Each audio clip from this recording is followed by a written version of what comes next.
नमस्कार साथियों, आप सभी का एक बार फिर से स्वागत करते हैं आपके अपने यूट्यूब चैनल सरकारी गेस्ट पर।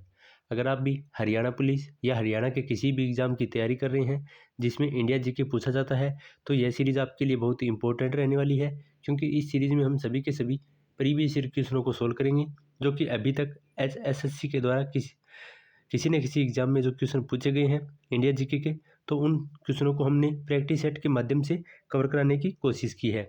तो इस प्रैक्टिस सेट में हम टोटल 25 क्वेश्चनों को कवर करेंगे। तो ऐसे ही हमारे लगभग 35 से 40 प्रैक्टिस सेट आएंगे, जिसमें हम सभी के सभी लेटेस्ट पैटर्न पर जो भी इंडिया जीके के क्वेश्चन अभी तक एचएसएससी के द्वारा पूछे गए हैं, तो उन सभी को हम कवर कर लेंगे। तो आपको भी पता है कि 70% से भी ज़्यादा अभी हरियाणा में इंडिया जीके को वेटेज दिया जा रहा है, जिसमें इंडिया जीके आ जाती है, करंट आ जाती है, रीजनिंग मैथ वो आ जाती है। बाकी 20% जो कि रीजनिंग का पार्ट है, तो उसको भी हमने प्रैक्टिस सेट के माध्यम से कवर कराने की आपके लिए कोशिश की है। तो उसके भी प्रैक्टिस सेट हमने अपलोड कर दिए हैं। अगर उनका लिंक आपको चाहिए तो उनका लिंक नीचे डिस्क्रिप्शन में मिल जाएगा, तो वहाँ पर जाकर देख सकते हैं। तो आज का हमारा वीडियो रहेगा प्रैक्टिस सेट 1 जो कि इंडिया जीके से रिलेटेड रहेगा। अगर आप भी सिलेक्शन चाहते हैं तो 2 चीज़ों को फॉलो करना बहुत ही ज़रूरी हो जाता है। पहला है मॉक टेस्ट, दूसरा है प्रैक्टिस, तो उसी से सिलेक्शन होने के चांस बढ़ जाते हैं। तो इसी को देखते हुए हमने प्रैक्टिस सेट के माध्यम से आपको मॉक के तरीके से ही इसको डिज़ाइन किया है, और उसी के माध्यम से ही हम आपको प्रैक्टिस सेट के माध्यम से ही आपको पूरा का पूरा इंडिया जीके कवर कराएंगे। तो चैनल को सब्सक्राइब कर लीजिए, क्योंकि आगे जो भी हमारे प्रैक्टिस सेट आएंगे वो आपके लिए बहुत ही इंपॉर्टेंट रहने वाले हैं। तो चलिए आज के प्रैक्टिस सेट नंबर 1 की शुरुआत कर देते हैं। चैनल पर नए हैं तो चैनल को सब्सक्राइब कर लीजिए, और वीडियो पसंद आए तो वीडियो को शेयर कर देना अपने दोस्तों के साथ। तो चलिए बढ़ते हैं आज के प्रैक्टिस सेट नंबर 1 की ओर। तो आप देख सकते हैं कि आज हमारा प्रैक्टिस सेट नंबर 1 रहेगा, जिसमें हम टोटल 25 क्वेश्चन कवर करेंगे, जिसमें हम सभी के सभी मिक्स्ड क्वेश्चन कवर करेंगे। किसी एक चैप्टर को नहीं लेकर हम टोटल के टोटल जितने भी एसएससी के द्वारा क्वेश्चन पूछे जाते हैं एचएससी के द्वारा, तो उन सभी चैप्टरों को एक साथ मिक्स किया है, और उसी के आधार पर हम आपके लिए क्वेश्चन लेके आए हैं। तो चलिए बढ़ते हैं आज के पहले प्रश्न की ओर। तो पहले प्रश्न की बात करें तो पूछा गया है, औद्योगिक क्षेत्र में उदारीकरण का एक प्रभाव क्या होता है। यानी उदारीकरण के बारे में पूछा है कि उसके प्रभाव से के क्या नियम निकलते हैं। तो पहले तो सभी जान लेते हैं उदारीकरण का अर्थ क्या होता है। उदारीकरण का अर्थ होता है किसी भी देश के द्वारा जो दूसरे देशों पर आयात या निर्यात के लिए जो टैक्स लगाए जाते हैं उनमें कमी करना, और जो रूल होते हैं उन्हें आसान बनाना, तो जिसके कारण दूसरे देश के लोग किसी भी देश में आयात और निर्यात कर सके, यानी व्यापार करने की जो प्रक्रिया होती है उसी को उदारीकरण कहा जाता है। तो अगर औद्योगिक क्षेत्र में उदारीकरण को कम कर दिया जाए, यानी उदारीकरण का मतलब होता है उसमें छूट दे दी जाए, तो उससे व्यापार पर क्या प्रभाव पड़ेगा। तो आपके सामने 4 ऑप्शन है, तो इसका सही जवाब हो जाएगा ऑप्शन नंबर 4, यानी इससे प्रतिस्पर्धा में वृद्धि हो जाएगी, क्योंकि जैसे ही उदारीकरण किया जाएगा तो उस देश में जो भी नियम और कानून है उसमें ढील मिलेगी, और जो टैक्स लग रहे हैं उनमें कमी कर देंगे, तो ज़्यादा देश के लोग यहाँ पर बिजनेस करने यानी व्यापार करने की कोशिश करेंगे, तो इससे यहाँ पर प्रतिस्पर्धा बढ़ जाती है। तो इसलिए इस क्वेश्चन का राइट आंसर हो जाता है ऑप्शन नंबर 4, उदारीकरण करने से प्रतिस्पर्धा में वृद्धि हो जाएगी। चलिए आगे बढ़ते हैं और बात करते हैं नेक्स्ट क्वेश्चन पे। अगला क्वेश्चन है, पूछा है मुंबई पर्यटन और संस्कृति को बढ़ावा देने के लिए महाराष्ट्र पर्यटन विकास निगम यानी एमटीडीसी के द्वारा प्रतिवर्ष किस माह में एलिफेंटा महोत्सव मनाया जाता है। तो एलिफेंटा महोत्सव की बात करें तो इसका आयोजन प्रतिवर्ष कौन से माह में मनाया जाता है, जो कि महाराष्ट्र सरकार के द्वारा पर्यटन को बढ़ावा देने के लिए मनाया जाता है। तो आपके सामने 4 ऑप्शन दिए हैं, और इनमें से कौन सा राइट आंसर होगा जिसमें एलिफेंटा महोत्सव मनाया जाता है। तो इस क्वेश्चन के सही जवाब की बात करें तो इसका सही जवाब रहने वाला है ऑप्शन नंबर 3, यानी फरवरी माह में एलिफेंटा महोत्सव मनाया जाता है, जो कि महाराष्ट्र में पर्यटन को बढ़ावा देने के लिए वहाँ की पर्यटन और संस्कृति के जो विभाग हैं उसके द्वारा इसका आयोजन किया जाता है। तो इस क्वेश्चन का राइट आंसर हो जाएगा ऑप्शन नंबर 3, यानी फरवरी में इसका आयोजन किया जाता है। तो राइट आंसर हो जाएगा ऑप्शन नंबर 3। आगे बढ़ते हैं और बात करते हैं नेक्स्ट क्वेश्चन पे। अगला क्वेश्चन है जिसमें पूछा है कि कौन सा त्यौहार भगवान जगन्नाथ की पूजा के लिए समर्पित है। तो वह कौन सा त्यौहार है जिसमें भगवान जगन्नाथ की पूजा की जाती है। तो आपके सामने 4 ऑप्शन है, और इसमें से सही जवाब की बात करें तो इसका सही जवाब हो जाएगा ऑप्शन नंबर 4, यानी जो रथ यात्रा होती है वह भगवान जगन्नाथ की पूजा को समर्पित होती है। तो यह रथ यात्रा मुख्य रूप से आंध्र प्रदेश, तमिलनाडु, ओडिशा वहाँ पर मनाई जाती है, जहाँ पर रथ यात्रा जो कि भगवान जगन्नाथ की पूजा को समर्पित होती है। तो इस क्वेश्चन का सही जवाब हो जाता है ऑप्शन नंबर 4 रथ यात्रा। आगे बढ़ते हैं और बात करते हैं नेक्स्ट क्वेश्चन पे। तो अगले क्वेश्चन में पूछा है कि 8 अगस्त 1942 को अखिल भारतीय कांग्रेस कमेटी द्वारा ब्रिटिश शासन की तत्काल समाप्ति को मांग करते हुए पारित प्रस्ताव का स्थान घोषित किया गया था। तो जो कि ब्रिटिश सरकार थी उसके शासनकाल को समाप्त करने के लिए जो प्रस्ताव पारित किया गया था वह कौन से अधिवेशन में किया गया था उसके बारे में पूछा है। तो आपके सामने 4 ऑप्शन दिए हैं, तो इसमें से सही जवाब हो जाएगा ऑप्शन नंबर 4 यानी 1942 के बॉम्बे अधिवेशन में अखिल भारतीय कांग्रेस कमेटी के द्वारा यह प्रस्ताव पारित किया गया था, जिसमें ब्रिटिश शासन को तत्काल समाप्ति करने की घोषणा की गई थी। तो इस क्वेश्चन का सही जवाब हो जाता है ऑप्शन नंबर 4 बॉम्बे अधिवेशन में यह प्रस्ताव पारित किया गया था। चलिए आगे बढ़ते हैं और बात करते हैं नेक्स्ट क्वेश्चन पे। अगर वीडियो पसंद आ रही है तो वीडियो को लाइक कर दीजिए और अपने दोस्तों के साथ भी शेयर कर दीजिए, जिससे हमें मोटिवेशन मिल सके और आपके लिए बेहतरीन कंटेंट प्रोवाइड करा सकें। तो बात करते हैं नेक्स्ट क्वेश्चन पे। अगला क्वेश्चन है सितंबर 1962 से 30 अक्टूबर 2024 तक भारत में औसत यानी जो माध्य होता है नगद आरक्षित अनुपात जिसे हम CRR के नाम से जानते हैं वह कितना रहा है उसके बारे में पूछा है। तो 1962 से लेकर 2024 के बीच औसत CRR की बात करें तो वह कितना प्रतिशत रहा है। तो आपके सामने 4 ऑप्शन दिए हैं और इस क्वेश्चन के सही जवाब की बात करें तो इसका सही जवाब हो जाएगा ऑप्शन नंबर 4 यानी 4% CRR रहा है 1962 से लेकर 2024 तक। तो इस क्वेश्चन का सही जवाब हो जाएगा ऑप्शन नंबर 4। चलिए आगे बढ़ते हैं और बात करते हैं नेक्स्ट क्वेश्चन पे। अगला क्वेश्चन है जिसमें पूछा है भारतीय संविधान के अनुसार भारत के उपराष्ट्रपति का चुनाव कौन कराता है। तो भारत के उपराष्ट्रपति के चुनाव की बात करें तो यह किसके द्वारा करवाया जाता है उसके बारे में पूछा है। तो आपके सामने 4 ऑप्शन दिए हैं और इसका सही जवाब हो जाएगा ऑप्शन नंबर 2 यानी भारत के निर्वाचन आयोग के द्वारा भारत के उपराष्ट्रपति का चुनाव करवाया जाता है। तो इस क्वेश्चन का राइट आंसर हो जाएगा ऑप्शन नंबर 2 यानी भारत का निर्वाचन आयोग जो कि भारत के उपराष्ट्रपति का चुनाव प्रबंध करवाता है। तो सही जवाब हो जाएगा ऑप्शन नंबर 2। चलिए आगे बढ़ते हैं और बात करते हैं नेक्स्ट क्वेश्चन पे। अगला क्वेश्चन है जिसमें पूछा है 1991 में किस वित्त मंत्री ने सुधारों की एक श्रृंखला शुरू की जिसमें भारतीय अर्थव्यवस्था को मुक्त किया और देश को मजबूत विकास पथ पर आगे बढ़ाया। तो आसान भाषा में बात करें तो 1991 में वित्त मंत्री कौन थे उसके बारे में पूछा है। तो आपके सामने 4 ऑप्शन दिए हैं और इसके में से सही जवाब की बात करें तो इसका सही जवाब हो जाएगा ऑप्शन नंबर 4 यानी उस समय के वित्त मंत्री मनमोहन सिंह थे, जिन्होंने सुधारों की एक श्रृंखला की तैयार की थी जिसमें भारतीय अर्थव्यवस्था को मुक्त किया और देश को मजबूती विकास पथ पर आगे बढ़ाने का कार्य किया था। तो सही जवाब हो जाता है ऑप्शन नंबर 4 मनमोहन सिंह के द्वारा सुधार किए गए थे ताकि भारत की अर्थव्यवस्था को आगे बढ़ाया जा सके। चलिए आगे बढ़ते हैं और बात करते हैं नेक्स्ट क्वेश्चन पे। अगले क्वेश्चन में पूछा है कि प्रथम स्वतंत्रता संग्राम के बाद अंग्रेजों ने दिल्ली पर पुनः कब्जा कब कर लिया था।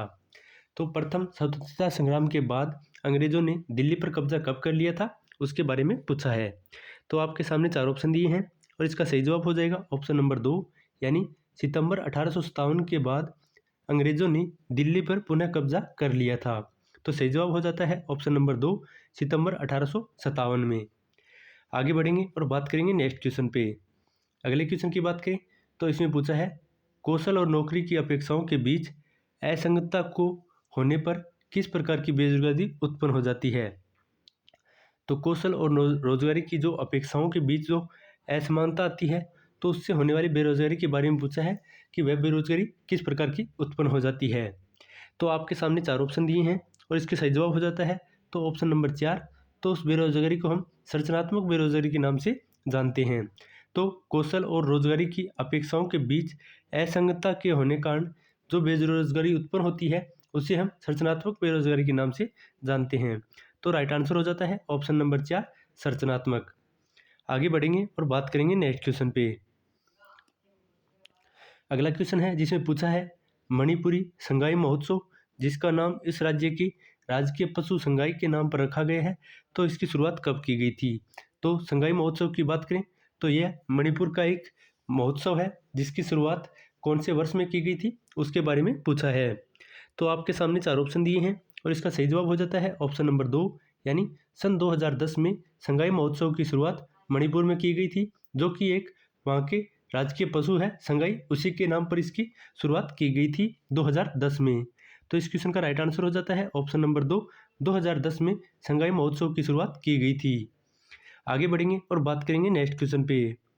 अगला क्वेश्चन आएगा, क्वेश्चन में पूछा है कि केंद्रीय गृह मंत्री अमित शाह ने राष्ट्रीय एकता दिवस के तहत किस दिन नई दिल्ली में एकता दौड़ का उद्घाटन कार्यक्रम किया था। तो अमित शाह के द्वारा एकता दिवस पर एकता दौड़ का उद्घाटन कब किया गया था उसके बारे में पूछा है। तो अगर आपको पता है कि एकता दिवस कब मनाया, यानी राष्ट्रीय एकता दिवस कब मनाया जाता है, तो आसानी से आप इस क्वेश्चन को कर लेते। तो हम आपको बता दें कि 29 अक्टूबर को एकता दिवस के रूप में मनाया जाता है। तो उसी के समय भारत के गृह मंत्री जो कि अमित शाह है, उन्होंने वहाँ पर एकता दौड़ का उद्घाटन किया। तो इस क्वेश्चन का राइट आंसर हो जाता है ऑप्शन नंबर 3, 29 अक्टूबर 2024 को उन्होंने इस कार्यक्रम का उद्घाटन किया। तो राइट आंसर है ऑप्शन नंबर 3। आगे बढ़ते हैं और बात करते हैं नेक्स्ट क्वेश्चन पे। अगला क्वेश्चन की बात करें तो इसमें पूछा है आईआईटी मद्रास यूए के किस शहर में वर्ष 2025 के प्रारंभ में अनुसंधान, नवाचार, उद्यमिता के लिए अपना पहला अंतर्राष्ट्रीय प्रमुख केंद्र शुरू करने की तैयारी कर रहा है। तो आईआईटी मद्रास के द्वारा अपना कैंपस यूए के किस शहर में खोला जा रहा है उसके बारे में पूछा है, जिससे वह अनुसंधान, नवाचार और उद्यमिता के लिए जो वहाँ पर परीक्षा केंद्र को शुरू किया गया है उसके बारे में पूछा है। तो आईआईटी मद्रास के द्वारा अपना प्रमुख केंद्र कहाँ पर खोला गया है, तो आपके सामने 4 ऑप्शन है और इसका सही जवाब हो जाता है ऑप्शन नंबर 1, यानी यूएई के दुबई शहर में आईआईटी मद्रास के द्वारा अपना एक प्रमुख केंद्र खोला गया है, जिसमें अनुसंधान, नवाचार और उद्यमिता को बढ़ावा देने के लिए इसकी शुरुआत की गई है। तो राइट आंसर हो जाता है ऑप्शन नंबर 1, दुबई में इसका शुरुआत की गई है। चलिए आगे बढ़ते हैं और बात करते हैं नेक्स्ट क्वेश्चन पे।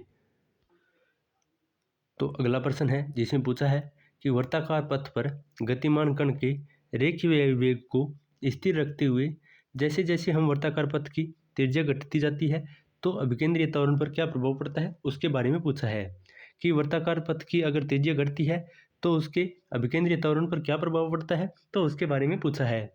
आपको पता है कि जो त्रिज्या होती है वो त्वरण के विपरीत होती है, तो जैसे जैसे हम वर्ताकार के पथ की त्रिज्या को कम करेंगे तो वैसे वैसे अभिकेंद्रीय त्वरण बढ़ेगा। तो इसका राइट आंसर हो जाता है ऑप्शन नंबर 4, तो अभिकेंद्रीय त्वरण भी बढ़ेगा। तो इसलिए इस क्वेश्चन का राइट आंसर हो जाता है ऑप्शन नंबर 4, त्वरण भी बढ़ जाएगा। चलिए आगे बढ़ेंगे और बात करेंगे नेक्स्ट क्वेश्चन पे।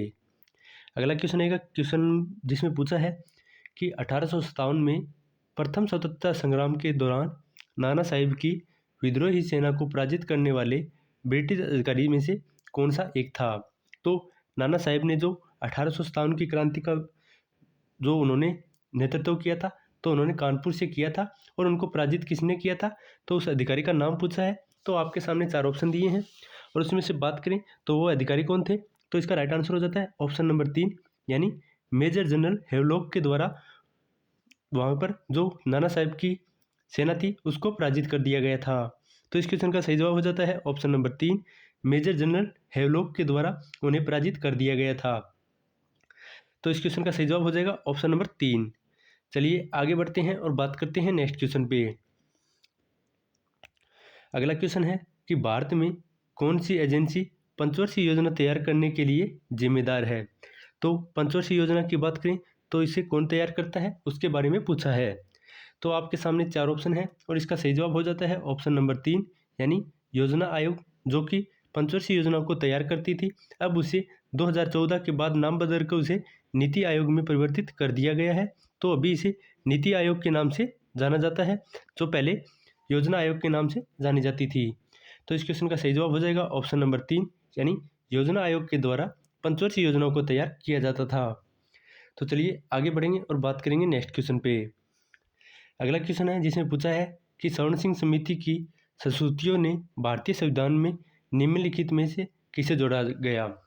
तो स्वर्ण सिंह समिति के आधार पर भारत के संविधान में निम्नलिखित में से किसे जोड़ा गया है उसके बारे में पूछा है। तो स्वर्ण सिंह समिति की बात करें जिन्हें 1976 के 42वें संविधान संशोधन के द्वारा जोड़ा गया था। तब के अगर हम प्रधानमंत्री की बात करें तो उस टाइम के प्रधानमंत्री कौन थे, तो उस टाइम के प्रधानमंत्री इंदिरा गांधी थे। तो यह क्वेश्चन भी काफ़ी इंपॉर्टेंट हो जाता है कि जब सवर्ण सिंह समिति के आधार पर जो मौलिक कर्तव्य जोड़े गए थे तो उसके टाइम के वहाँ पर पीएम कौन थे। तो उस टाइम के पीएम की बात करें तो वहाँ पर इंदिरा गांधी पीएम थी। तो यह क्वेश्चन अभी दिल्ली पुलिस के एग्ज़ाम 2025 में जो हुआ है उसमें पूछा गया था कि उस टाइम मौलिक कर्तव्य के टाइम वहाँ के प्रधानमंत्री कौन थे। तो आपके सामने 4 ऑप्शन दिए हैं और सवर्ण सिंह समिति की बात करें तो उसी के आधार पर मौलिक कर्तव्यों को जोड़ा गया था जो कि 42वां संविधान संशोधन था। तो इस क्वेश्चन का सही जवाब हो जाएगा ऑप्शन नंबर 2, मौलिक कर्तव्यों को जोड़ा गया था।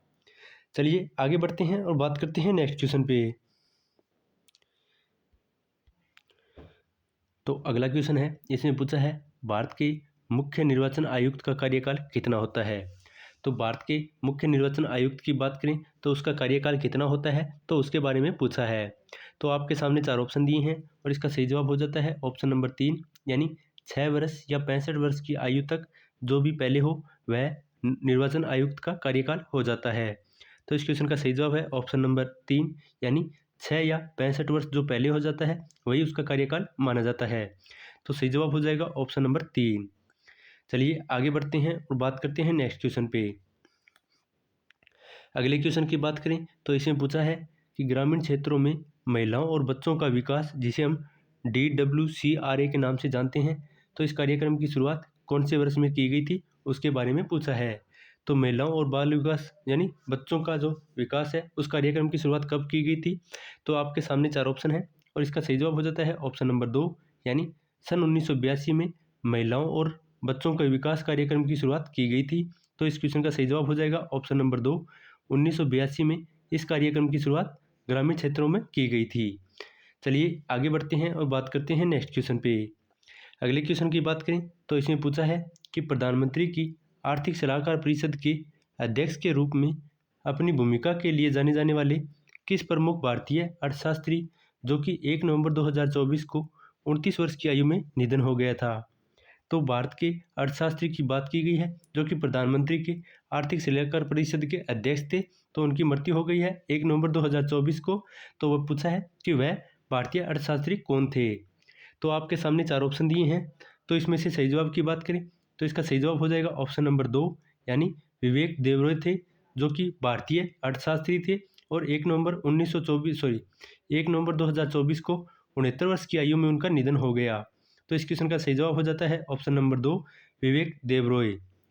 चलिए आगे बढ़ते हैं और बात करते हैं नेक्स्ट क्वेश्चन पे। अगले क्वेश्चन की बात करें तो पूछा है मौर्य काल के दौरान निम्नलिखित में से किस अधिकारी को आक्राध्यक्ष के नाम से जाना जाता था। तो आक्राध्यक्ष की बात करें तो वह मौर्य काल में किसे जाना जाता था। तो आपके सामने 4 ऑप्शन दिए हैं और इसका सही जवाब हो जाता है ऑप्शन नंबर 4, यानी जो खानों के अधीक्षक यानी जो खानों की जांच करते थे, इंस्पेक्टर होते थे, तो उनको ही आक्राध्यक्ष के नाम से मौर्य काल में जाना जाता था। तो इस क्वेश्चन का सही जवाब हो जाता है ऑप्शन नंबर 4, खानों के अधीक्षक को आक्राध्यक्ष के नाम से जाना जाता था मौर्य काल में। आगे बढ़ेंगे और बात करेंगे नेक्स्ट प्रश्न पे। अगले प्रश्न की बात करें तो इसमें पूछा है मालवा पठार डैश नदी के उत्तर में स्थित है। तो मालवा पठार की बात करें तो यह कौन सी नदी के उत्तर में स्थित है, वह सवाल आपके लिए पूछा गया है। तो आपके सामने 4 ऑप्शन हैं और इसका सही जवाब हो जाता है ऑप्शन नंबर 3, यानी मालवा पठार नर्मदा नदी के उत्तर में स्थित है। तो इस क्वेश्चन का सही जवाब है ऑप्शन नंबर 3, नर्मदा नदी के उत्तर में मालवा पठार स्थित है। चलिए आगे बढ़ते हैं और बात करते हैं नेक्स्ट क्वेश्चन पे। अगले क्वेश्चन की बात करें तो इसमें पूछा है कि जिन क्षेत्रों में बच्चों का विकास होता है वे डैश हैं। तो आपके सामने 4 ऑप्शन दिए हैं। तो जो बच्चों का विकास होता है तो वह ऑप्शन दिए हैं शारीरिक, मनोवैज्ञानिक, सामाजिक, सांस्कृतिक और लैंगिक। तो जिन क्षेत्रों में बच्चों का विकास होता है उनमें कौन कौन से शामिल है। तो आपके सामने 4 ऑप्शन दिए हैं और इसका सही जवाब हो जाता है ऑप्शन नंबर 2, यानी केवल 1, 2 और 4, यानी शारीरिक, मनोवैज्ञानिक और लैंगिक बच्चों का विकास होता है। तो इस क्वेश्चन का सही जवाब हो जाएगा ऑप्शन नंबर 2। चलिए आगे बढ़ते हैं और बात करते हैं नेक्स्ट क्वेश्चन पे। अगले क्वेश्चन की बात करें तो इसमें पूछा है कि वर्तमान में उन्नत विशेषज्ञों और लोचशीलता वाले फसलों को विकसित करने के लिए निम्नलिखित में से कौन सी उन्नत आणविक विधियों का प्रयोग किया जाता है। तो उन्नत विशेषज्ञों और लोचदार विशेषज्ञ यानी फसलों के उत्पादन को बढ़ाने के लिए कौन सी उन्नत आणविक विधियों का प्रयोग किया जाता है, उसके बारे में इस क्वेश्चन में पूछा गया है। तो आपके सामने 4 ऑप्शन दिए हैं और इसमें से सही जवाब हो जाता है ऑप्शन नंबर 3 यानी क्रिस्पर केस 9, जिसे जीन एडिटिंग के नाम से जाना जाता है। तो उस आणविक विधियों का प्रयोग किया जाता है जिससे कि फसलों के में उत्पादन की और उसके विकास में वृद्धि हो सके। तो इस क्वेश्चन का सही जवाब हो जाता है option number 3 CRISPR Cas 9 gene editing का प्रयोग किया जाता है। चलिए आगे बढ़ते हैं और बात करते हैं नेक्स्ट क्वेश्चन पे। अगले क्वेश्चन की बात करें तो इसमें पूछा है कि अगस्त 2024 में निम्नलिखित में से किन देशों ने द्विपक्षीय सीमा शुल्क सहयोग व्यवस्था समझौते पर हस्ताक्षर किए हैं। तो द्विसीमा शुल्क सहयोग व्यवस्था पर समझौते पर कौन से 2 देशों ने सहयोग पर हस्ताक्षर किए हैं, उसके बारे में पूछा है। तो आपके सामने 4 ऑप्शन दिए हैं और इसका सही जवाब हो जाता है ऑप्शन नंबर 2 यानी भारत और न्यूजीलैंड ने द्विपक्षीय सीमा शुल्क सहयोग व्यवस्था पर, तो इस समझौते पर उन्होंने हस्ताक्षर किए हैं। तो राइट आंसर हो जाएगा ऑप्शन नंबर 2 भारत और न्यूजीलैंड। चलिए आगे बढ़ते हैं और बात करते हैं नेक्स्ट क्वेश्चन पे। अगला क्वेश्चन है जिसमें पूछा है कि जब कपास और रबर को एक साथ रगड़ा जाता है तो निम्नलिखित में से क्या परिणाम होगा। तो रबर और कपास को जब एक साथ रगड़ा जाता है तो उससे क्या अभिक्रिया बनती है, तो उसके बारे में पूछा है। तो आपके सामने 4 ऑप्शन दिए हैं और इसका सही जवाब हो जाएगा ऑप्शन नंबर 2 यानी कपास धनात्मक रूप से आवेशित होगी और रबर ऋणात्मक रूप से आवेशित होगा। तो यही इसका राइट आंसर हो जाता है यानी ऑप्शन नंबर 2, जैसे कि कपास इसमें धनात्मक हो जाती है और रबड़ इसमें ऋणात्मक हो जाता है। तो राइट आंसर हो जाएगा ऑप्शन नंबर 2। तो यह था आज का हमारा प्रैक्टिस सेट नंबर 1। उम्मीद है आपको वीडियो पसंद आया है। अगर वीडियो पसंद आया तो वीडियो को लाइक कर दीजिए और चैनल को सब्सक्राइब कर लीजिए और अपने दोस्तों के साथ इस वीडियो को शेयर कर दीजिए। तो चैनल को सब्सक्राइब जरूर करें ताकि आगे हमारे जो भी प्रैक्टिस सेट आए वो आपको सबसे पहले मिल सके।